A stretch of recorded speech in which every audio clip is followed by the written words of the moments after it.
गंगा सरयू के बाद क्षिप्रा होगी जगमग। वाराणसी अयोध्या के बाद उज्जैन का नंबर। राम के बाद बीजेपी की शिव भक्ति। सियासत की जलने लगी एक और भट्टी। आपने दिवाली में अयोध्या के सरयू नदी के घाटों को जगमग होते देखा है। आपने विश्वनाथ कॉरिडोर के उद्घाटन के मौके पर वाराणसी के गंगा घाटों को भी दीपों से रोशन देखा है। अब आप उज्जैन में क्षिप्रा तट को दीपों से सजते देखेंगे। मंगलवार को शिवरात्रि के मौके पर उज्जैन में 21 लाख दिए जलाए जाएंगे। हर घर से 10 दीपक जलाने का आग्रह भी किया गया है। प्रदेश की 9 जगहों पर शिवरात्रि का पर्व धूमधाम से मनाने की तैयारी है। बीजेपी ने सभी कार्यकर्ताओं को शिवालयों में महाशिवरात्रि मनाने को भी कहा है। पूरे उज्जैन में 21 लाख दीप लगाए जाएंगे। इनके लिए वॉलंटियर्स का नामांकन किया, हमने उनको चिन्हित किया है। सभी को 14,000 वॉलंटियर्स का आह्वान था, पर मुझे बताते प्रसन्नता है कि 17,500 वॉलंटियर्स ने अपनी सहमति वहाँ व्यक्त कराई है। हर व्यक्ति के घर पर 5 दिए जलाने की प्रार्थना की है। सभी प्रतिष्ठानों पर दीप लगेंगे और ये अद्भुत दीपों के माध्यम से मनाई जाने वाली महाशिवरात्रि होगी। भारतीय जनता पार्टी के हमारे सभी कार्यकर्ता जहाँ पर शिवालय हैं, बड़े मंदिर हैं, अपने स्थानों पर, हर घर में भी हैं, तो लोग इस दिशा में सभी जगह पर अपने महाशिवरात्रि के पर्व पर भगवान का आशीर्वाद लेना और उनके प्रति अपने श्रद्धा के भाव के जागरण के साथ जो जो कर सकता है वो कार्यकर्ता सब करेंगे। उधर कांग्रेस ने बीजेपी पर महाशिवरात्रि के राजनीतिकरण का आरोप लगाया है। वहीं पार्टी का ये भी कहना है कि उज्जैन में महाकाल कॉरिडोर में उसी के काम को बीजेपी आगे बढ़ा रही है। हम लोगों ने करके दिखाया। भारतीय जनता पार्टी वाले उसको शो करते हैं, लेकिन कांग्रेस पार्टी ने जिस तरह से महाकाल मंदिर पर कमलनाथ जी ने योजना बना के 300 करोड़ रुपए स्वीकृत करे थे और आज वो स्वरूप लेने लग गया है। जो काम शुरू हुआ है वहाँ पे लोगों को दिख रहा है कि उज्जैन आने वाले समय में कितना और सुंदर हो जाएगा, जहाँ पूरे विश्व के लोग आते हैं, केवल हिंदुस्तान के लोग नहीं आते हैं। महाकाल के दर्शन करने पूरे विश्व से लोग आते हैं और हमारी सभी की आस्था महाकाल में है। इसलिए हम चाहते हैं कि जो भी धार्मिक कार्य हो उसको मन से और अच्छी भावना से करना चाहिए, ना कि उसका कोई राजनीतिकरण करना चाहिए। वहीं गृह मंत्री नरोत्तम मिश्रा ने सीधा प्रहार करते हुए कहा कि हिंदू धर्म के आयोजन पर ही कांग्रेस को राजनीति नजर आती है। जो भी आयोजन हिंदू धर्म का बड़ा होता है वो उसी पे आपत्ति करते हैं और वहीं उन्हें धर्म की राजनीति समझ में आती है। बाकी दूसरे धर्म की राजनीति में उन्हें कोई धर्म की राजनीति समझ में नहीं आती है। हमारे भोपाल में कोई भी कितना बड़ा मेला लग जाए तब उन्हें धर्म की राजनीति समझ में नहीं आती है। ये कांग्रेस का सोच बताता है कि जब भी आयोजन कोई हिंदू धर्म का, वो उज्जैन में इतना बड़ा काम हो रहा है, वहां पर जैसा माननीय प्रधानमंत्री जी ने वाराणसी में किया उससे जैसा काम मध्य प्रदेश के अंदर हो रहा है। मुख्यमंत्री लगातार उसकी समीक्षा कर रहे हैं। अब इसमें भी कांग्रेस अगर दीप जलाने को भी अगर वो राजनीति समझते हैं तो मैं समझता हूं मुझे तरस आता है ऐसी सोच पर। बीजेपी की शिव भक्ति को सियासत से जोड़ने की वजह यह भी है कि पीएम मोदी पहले केदारनाथ में आदि शंकराचार्य की प्रतिमा का अनावरण करते दिखे, फिर विश्वनाथ कॉरिडोर से बहुसंख्यक वर्ग को साधते दिखे। अब देश के दिल को भक्तिमय बनाने के लिए महाकाल कॉरिडोर पर फोकस किया जा रहा है। उसी के तहत महाशिवरात्रि पर दीपोत्सव भी मनाया जा रहा है। लेकिन इन सब के बीच सवाल यही है कि क्या राम के बाद बीजेपी शिव के जरिए सियासत के सिंहासन तक पहुंचना चाहती है?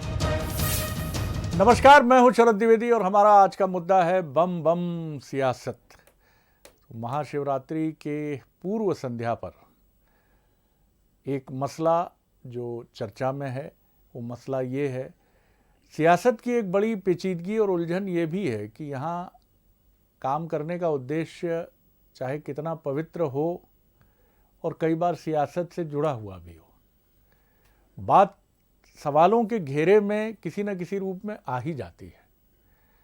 और जिस पक्ष की तरफ से सकारात्मक ध्वनि होती है वो हमेशा यही कहता है कि दृष्टि दोष तो आपका है, हम तो जिस तरह से एक भावना है हमारी सनातन परंपरा से जुड़ा मसला है तो उसकी बात है, किसी और धर्म से जुड़ा है तो उसकी बात है, आप इसमें क्यों देख रहे हैं राजनीति और सियासत।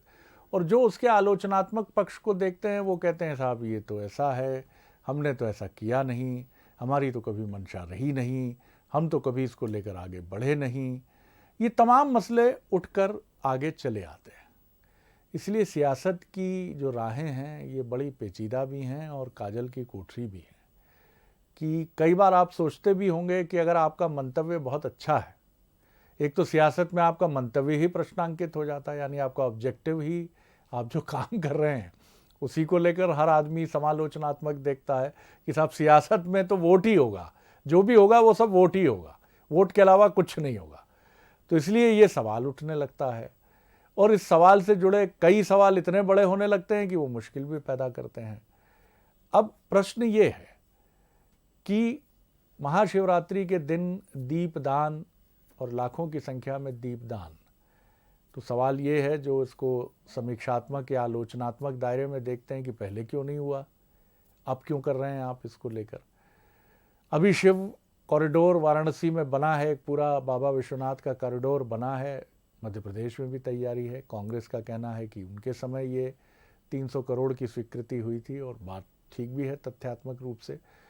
लेकिन इसमें जब श्रेय लेने की कहानी शुरू हो जाती है तो ऐसा समझ में आने लगता है कि कहीं ऐसा तो नहीं कि वाकई इसके पीछे श्रेय लेने की होड़ है और बहुसंख्यक वर्ग को अपनी तरफ खींचने की कोशिश है।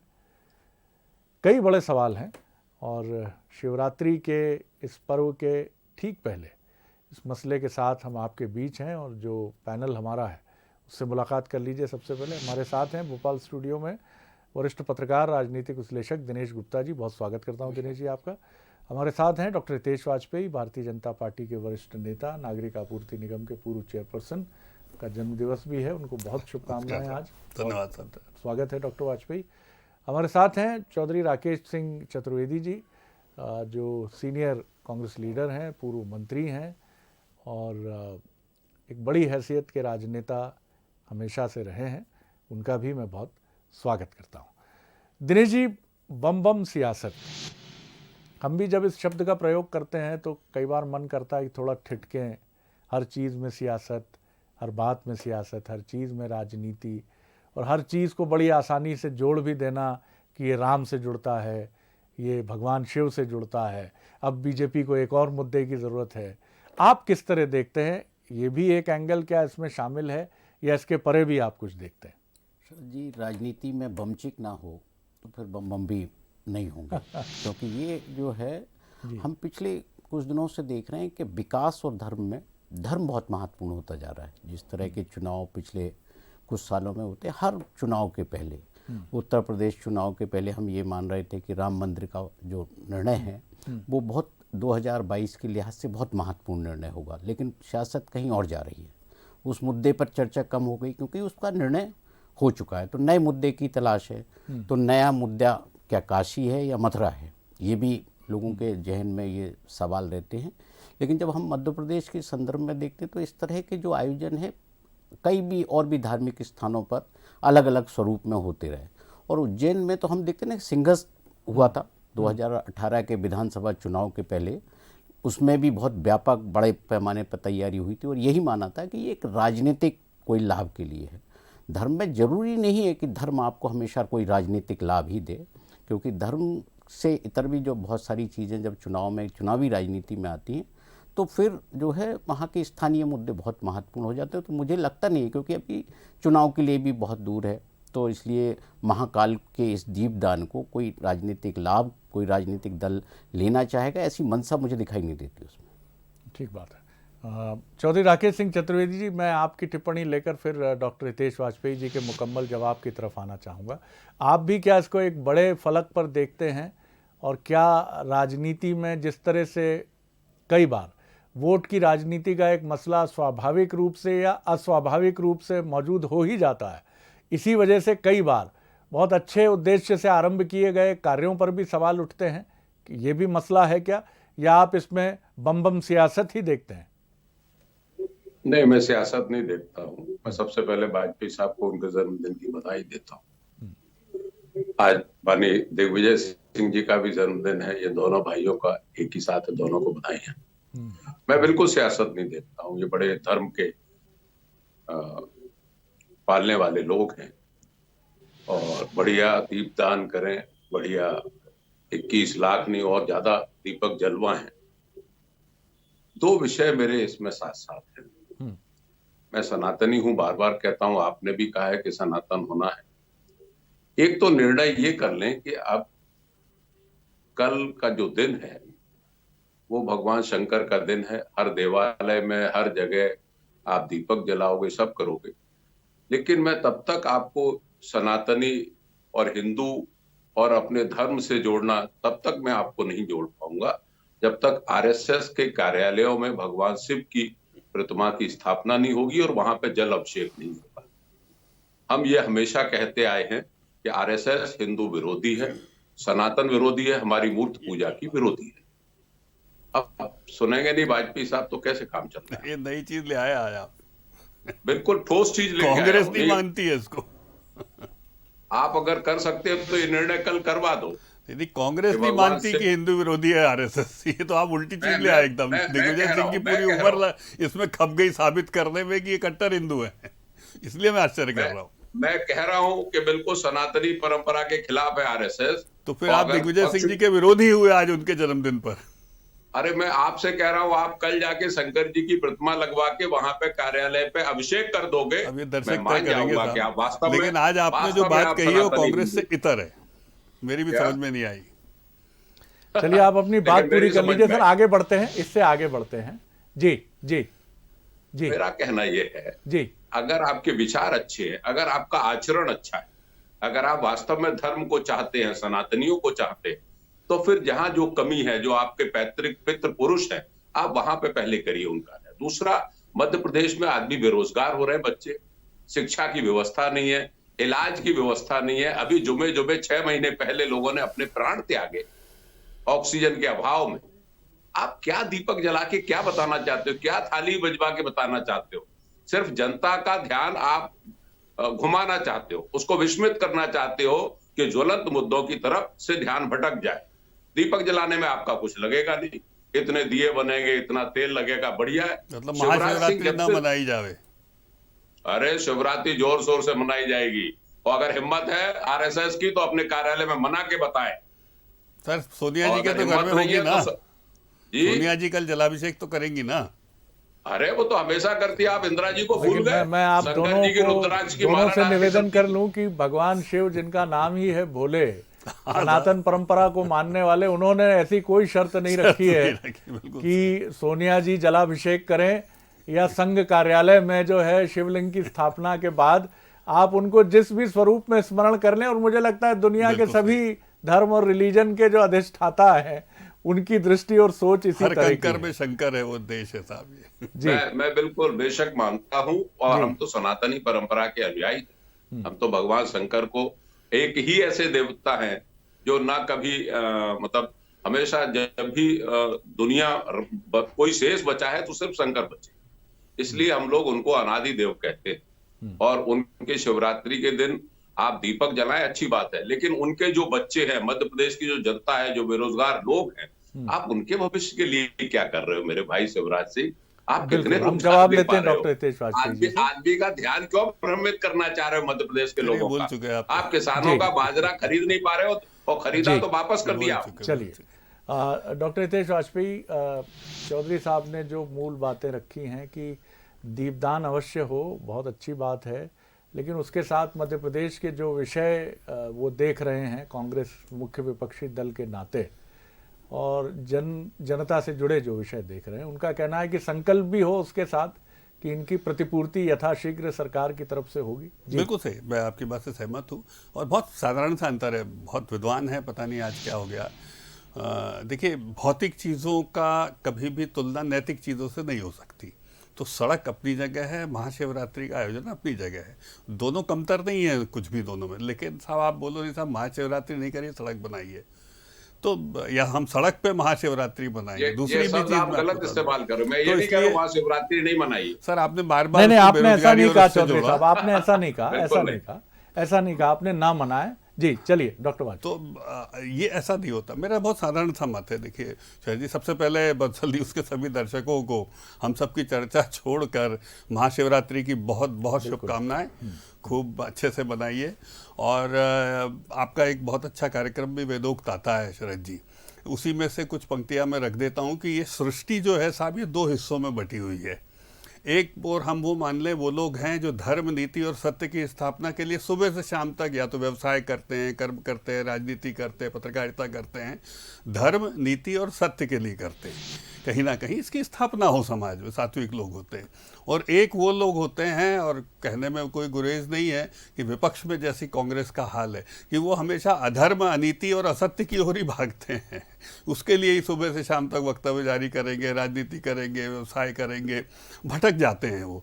तो मुझे ऐसा लगता है कि सरकारें अपना सारा काम जब तक समाज में धर्म, नीति और सत्य की स्थापना के लिए करती हैं, वो बेकार नहीं है।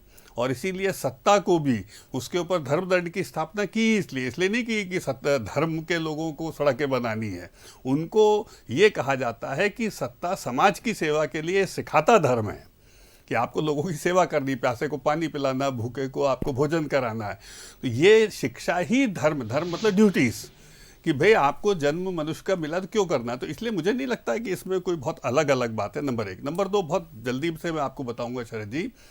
देखिए, कांग्रेस को बहुत तकलीफ है। कांग्रेस एक अपने तरीके से इस देश में चली, जिसमें अल्पसंख्यक तुष्टीकरण बहुत बड़ा इनका प्लैंक रहा, और चर्चा का विषय भी नहीं है। अब इसके बाद यदि आप उठाकर देखें तो आप लगातार आप देख लीजिए, राम मंदिर, कांग्रेस बाबर के पीछे रही, हम राम मंदिर के पीछे। ये विषय नहीं, आज ये विषय हाँ, कांग्रेस हमेशा ये विषय नहीं है डॉक्टर साहब, आपने बड़े फलक पर इसको ले गए आप जी। मैं समझा नहीं। मैं ये कह रहा हूं सर कि क्या कोई पार्टी सिर्फ राम के नाम पर अनंत काल तक जीत सकती है? नहीं, मैं और जीतती है तो पश्चिम बंगाल में क्यों रुक जाती है? नहीं, हम रुके नहीं है, 3 से 73 हो गए तो रुके नहीं है। तो मैं जो कहना चाहता हूं, देखिए हमने बाबर का पक्ष नहीं लिया, राम मंदिर का लिया, राजनीतिक रूप से लिया। हमें शर्म थोड़ा ना, मैं आपकी चर्चा से नहीं बट रहा हूं, बिल्कुल लिया हमने। उसके बाद हमने होशंग शाह की तरफदारी नहीं करी, हमने नर्मदापुरम की करी।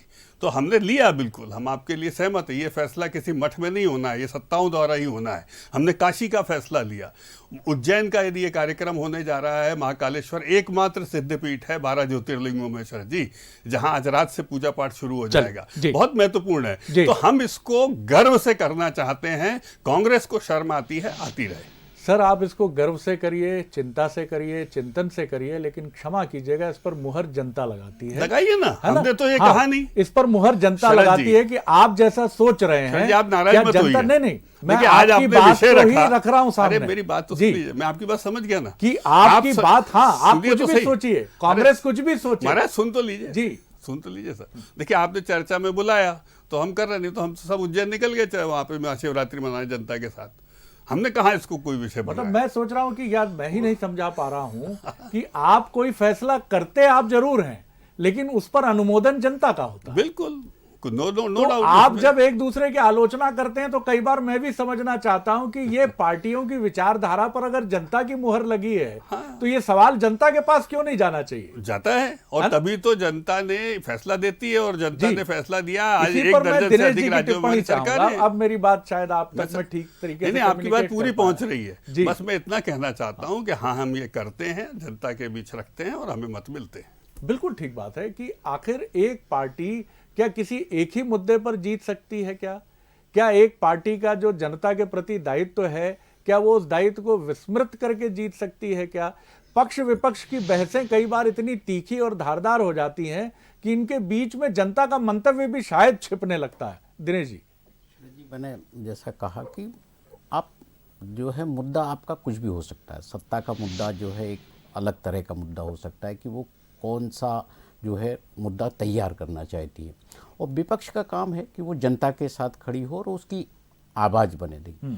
लेकिन एक ट्रेंड जो डेवलप होता है ना, कि हम ये देखते हैं कि हम हर इवेंट को यदि राजनीति से जोड़ेंगे बहुत अच्छी मुझे नहीं बात है। लगता कि ये भारतीय जनता पार्टी का इसी कॉल में है। मेरा सप्लीमेंट्री ये है कि अगर राम मंदिर पर बीजेपी सत्ता में आई है तो कांग्रेस अगर इसकी स्वीकारोक्ति करती है कि बिल्कुल ठीक है, जनता की भावनाएं यही थी, शायद हम समझ पाए या हम नहीं समझ पाए, ये भी कहने की आवश्यकता नहीं, कांग्रेस का विषय है, लेकिन बिल्कुल ठीक है, जनता की भावना थी, आप आगे बढ़े। अब क्या ये जब कंफ्यूजन यहां से होता है तो दोनों पार्टियां फिर दूसरी तरफ चली जाती है। बीजेपी का आरोप होता है आप चीजों को समझ नहीं रहे हैं, क्या आप शिवरात्रि नहीं मनाएंगे, क्या आप राम मंदिर बनाने आप राम के साथ हैं कि बाबर के साथ हैं, और बहस एक दूसरी दिशा में चली जाती। अगर स्वीकारोक्ति हो जाए, जो मुझे लगता है मैं फिर आदर्श की तरफ जा रहा हूं। जी बिल्कुल शरद जी, देखिए हम धर्म को बहुत सीमित नहीं कर सकते, मंदिर मठों से नहीं जोड़ सकते केवल धर्म को। हमारे यहाँ तो जो सनातन परंपरा है उसमें पिता का धर्म है, पुत्र का धर्म है, पति का धर्म है, बहुत सारे राजधर्म भी है। तो राजधर्म क्या कहता है आपका इस वक्त, जब आप सत्ता में हैं तो आपका राजधर्म केवल मंदिर और मठ नहीं हो सकते कि वहाँ केवल हमको जुलूस जलसे आयोजन करना है, ये भी एक हिस्सा है। लेकिन जो आपकी जो जनता को किस तरह से हम जो है आसान उनका जीवन करें, किस तरह से उनकी ज़रूरतों को पूरा करें, ये सबसे बड़ा राजधर्म होता है और आज के दौर में उसी राजधर्म की ज़रूरत है। चौधरी साहब, इस द्वंद्व से उबरना भी बड़ा आवश्यक होता है किसी भी राजनीतिक दल के लिए, क्योंकि ये सवाल आप दोनों ही दलों के लिए है कि अगर बीजेपी को आप ये कहते हैं, आरोपित करते हैं कि ये इमोटिव इश्यूज लाती है, तो बीजेपी उसको खुलकर कहती है कि साहब हम ये मुद्दे लाते हैं लेकिन ये जनता के मुद्दे हैं। उसी बात को अगर आपकी तरफ आते हैं तो आप थोड़ा उलझन में उस समय प्रतीत होते हैं, जब आप खुलकर उसको स्वीकारने से थोड़ा झिझकते हैं, पीछे जाते हैं। आपके नेता मठ मंदिर जाते जरूर हैं लेकिन एक मुद्दे पर अलग हो जाते हैं कि साहब ये ऐसी चीज नहीं है। आपको भी क्या ये स्वीकारना नहीं चाहिए कि जनता की आकांक्षा क्या है? अगर दीपदान में किसी को कोई समस्या नहीं है तो इसमें किसी पॉलिटिकल पार्टी को भी कोई झिझक और समस्या नहीं होनी चाहिए। मैंने तो शरद जी पहले ही स्वागत किया जी, और कांग्रेस भी सनातनी परंपरा की अनुयायी है। और मैं फिर इस बात को भी दोहरा देता हूं कि राम मंदिर का दरवाजा भी अगर खुलवाने वाले कोई व्यक्ति थे तो स्वर्गीय राजीव गांधी जी थे। ये 300 करोड़ जो रुपए स्वीकृत किए, आपने अभी हाल ही स्वीकार किया है कि सैद्धांतिक रूप से तो कमलनाथ जी ने स्वीकृत किए 300 करोड़ रुपए उज्जैन के इस कॉरिडोर के लिए। तो कतई हम धार्मिक हैं और हम इस बात का स्वागत करते हैं कि आप दीपदान करिए, लेकिन दीपदान के साथ साथ आप प्रदेश के जनता की तरफ कांग्रेस को और खुले स्टैंड की जरूरत है चौधरी साहब, इस पर और ज्यादा खुलकर इंडोर्स करने की जरूरत है चीजों को? मैं तो खुले तौर पे करता हूं। मैं तो कहता हूं कि जब तक हम बहुसंख्यक समाज की पैरवी नहीं करेंगे, जिसका फायदा जाने अनजाने में आरएसएस ने लिया, बीजेपी ने लिया। अगर कल मोहन भागवत कहीं कार्यालय में नागपुर में अगर शिव जी का अभिषेक करें और उन पर जल डालेंगे तो मुझे बड़ी प्रसन्नता होगी, वरना मैं यही मानूंगा कि आप वही विचारधारा 1925 की आज लेके चल रहे हो कि आप कहने को तो अपने आप को हिंदू कहते हो लेकिन आप सनातनी परंपरा के विरोधी हो। आप देवी देवताओं की पूजा सर, ये थोड़ा सा हम भी नहीं समझ पा रहे हैं। ये आप जो बात आप कह रहे हैं ये आपका अपना आउटलुक है, उस पर हमारा क्या थे कुछ कहना। 1925 तो हिंदू विरोधी थे, वहाँ पाकिस्तान बनना नहीं, उसका मैं उसको आप नागपुर चले जाओ, लेके शिव मंदिर भोपाल में चले जाओ, आप समझा दो साहब, मैं जाओगे। बोलूंगा तो आप बोलोगे कि मैं भाजपा हूँ इसलिए बोल रहा हूँ। चलिए आपको ही समझा दे। नहीं, मैं तो ये जानना चाह रहा था, क्या राकेश चौधरी साहब, ये राकेश सिंह चतुर्वेदी साहब ये कहना चाह रहे हैं कि संघ शिव विरोधी है? किस तरह की दृष्टि है वो शिव जी के अस्तित्व को या उनकी मान्यता को पुष्टि नहीं देता है? तो कल फिर तो हमारे फेडरल स्ट्रक्चर पर भी सवाल उठेंगे कि एक प्रधानमंत्री भी जलाभिषेक करे शिवरात्रि के दिन अपनी व्यक्तिगत आस्था छोड़कर। ये प्रश्न, क्या आपको नहीं लगता कि ये राजनीतिक हमले अधिक है? माफ कीजिएगा, ये मैं जोखिम उठाकर ये सवाल पूछ रहा हूं आपसे। एक प्रश्न है सिर्फ, अगर आप हिंदुओं की पैरवी करते हो, सनातनियों की पैरवी करते हो, तो उनके साथ धोखा मत करो, उनके धर्म को अपनाओ और आरएसएस के कार्यालय में लोकतंत्र में सर ये तय कौन करेगा चौधरी साहब? ये जनता ही तय करेगी ना। कि आपको लगता है कि जनता के पास ये विजडम अभी आपको लगता है कि आनी है और अधिक? ये मैं ये मानता हूं कि ये स्वतंत्रता जनता की है, लेकिन जिस धारा को हम 1925 से देख रहे हैं, जो 1942 में कलकत्ता में खड़े होकर सलूट करती है विक्टोरिया को, जो भगवान को नहीं मानती है, वो भगवान के मंदिर की स्थापना नहीं करती है, पूजा पाठ नहीं करती है, मैं डॉक्टर हितेश वाजपेयी उसका विरोधी हूं। मुझे तो ये समझ में नहीं आया, हमारी सारी प्रार्थना से लेके सब कुछ सब वेदोक्त है और अभी तक हमारे ऊपर सबसे बड़ा जो आरोप है वो यही है कि भाई ये हिंदू कट्टरपंथी लोग हैं, ठीक है, राइट विंग के लोग हैं। अब अचानक रोमिला थापर की पूरी किताब को उल्टा करने की कोशिश एक राकेश सिंह चौधरी जी जैसे नेता हम फिर आ गए वहीं फिर आ गए वहीं जी, कहाँ पर? विचारधारा जन्य विरोध पर। नहीं, मेरे को तो ये नहीं समझा ये इनको विचारधारा समझ में कोई सी आई कि नहीं आई है, यही मैं नहीं समझ पा रहा हूँ कि क्योंकि देखिए एज ए इंडिविजुअल मेरे को तो समझ में ही नहीं आ रहा वो क्या बोल रहे हैं।